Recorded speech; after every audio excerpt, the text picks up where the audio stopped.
Majority of people in this life are really good at avoiding emotional pain because they don't want to feel the hurt that has already happened in the past. They don't want to relive those experiences. So what they do, they overwork themselves. They choose distractions to avoid that pain, and they also try to force positivity. They try to force motivation externally, but none of that works because you're not going to the root cause of the problem and you're not healing your emotional wounds. If this resonates with you, then this video is for you, so stay tuned. Hi guys, I'm Ankita. Welcome to my channel. In this video, I'm going to talk about how you can confront your emotional pain, how you can acknowledge the emotional wounds, and how you can choose to face them with courage, because fear is not real. Those emotional pain that you're carrying, if you face it, confront it, it will vanish and you will transform. So let's get started. Let's first begin by understanding what is emotional pain and what is the nature of the emotional pain. So, first of all, what is pain and how it shows itself?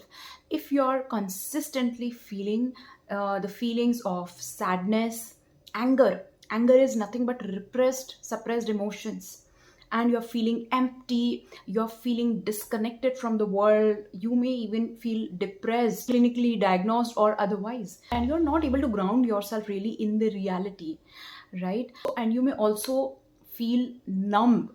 A lot of addictions that happen, it is because you're choosing to feel numb. You're numbing out to that part of you rather than facing it.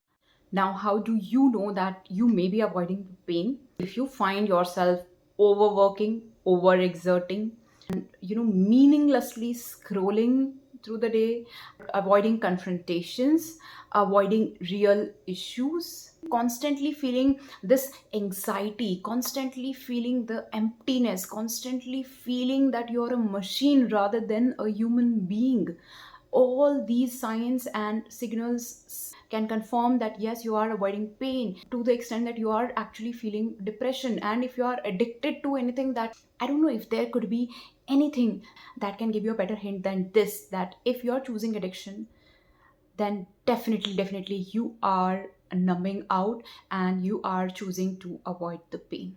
Now, I'm going to take you through 5 steps that you could follow on your own without being dependent on anybody to heal your emotional pain. Okay.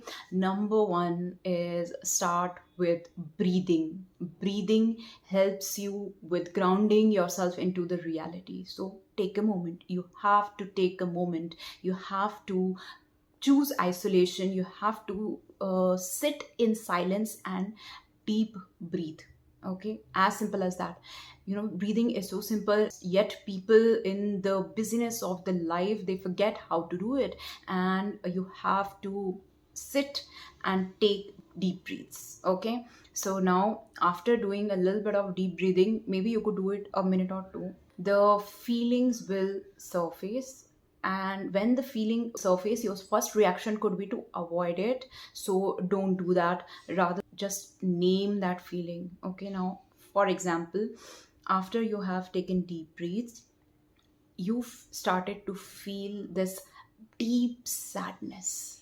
Okay, so the first thing is that you can name the feeling. Say that I'm feeling sad, I'm feeling overwhelmed, I'm feeling not acknowledged, I'm feeling invalidated, I'm feeling not loved, I'm feeling hateful, I'm feeling anger, I'm feeling nothing, right? Name it.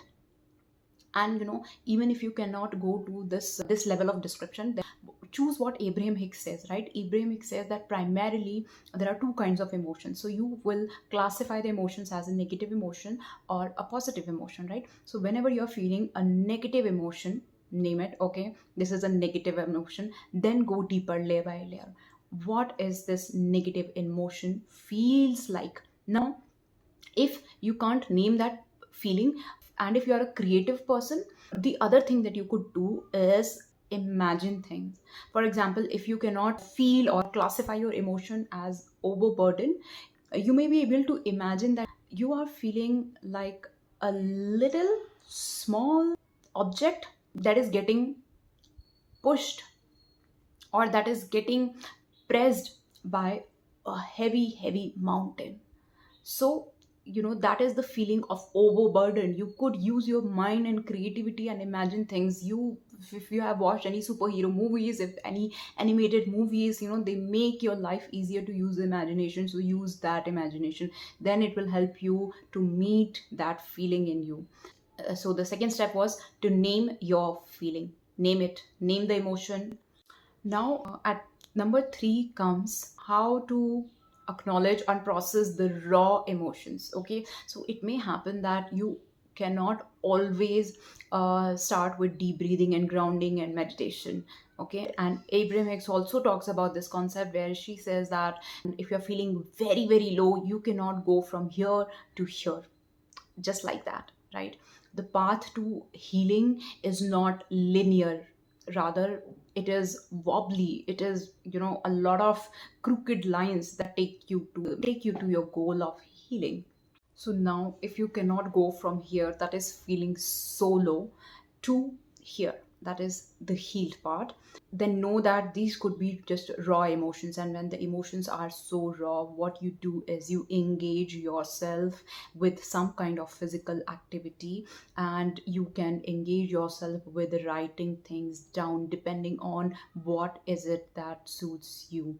Okay, so you may go for a walk, you may get yourself busy with cleaning the house, doing some kind of physical tasks, or you could just journal it and write out your emotions. You could also take help of some of the TV series, and you could take help of some of the music, because the movies and series, they sometimes help you to get connected to the part of you that you are feeling constantly, that you're feeling like you want to avoid, or you don't want to feel it, or you cannot name that feeling. So if you are watching something, taking help from a TV series, right? And I do this often when I take help from a TV series, when some people are feeling those emotions, and I feel like, yes, I feel the same, right? So it's a validation. So somebody else has done that and made your life easy. So now you can name your feeling and process those raw emotions.